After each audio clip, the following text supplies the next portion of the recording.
Ha, aytavering. Sodiq aka. Yaxshi do'stlar davriga to'p bo'lgan yaxshidir. Bu olamda har narsaning ko'p bo'lgani yaxshidir. Kimda ikkita mashina, kimlar eshakka ham zor. Ba'zilarda xotin yo'q, ba'zilarda ikkita bor. Ammo ularni ko'rib kuymas mening ko'zlarim. Baxtimizga bor bo'lsin qo'sh xotinli do'stlarim. Ikkita uyda yashaydigan erkak o'zi kam bo'lar. Bizda bitta g'am bo'lsa, unda ikkita g'am bo'lar. Qo'sh xotinli o'ylanib doim boshing qashiydi. Ikkita uyga barobar produkt tashiydi.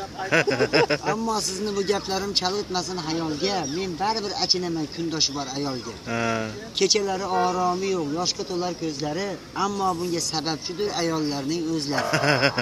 Ba'zan ishdan charchab kelsang, hatto hormay yemaydi. Qorni ochib ketdi desang, aslo g'am ham yemaydi.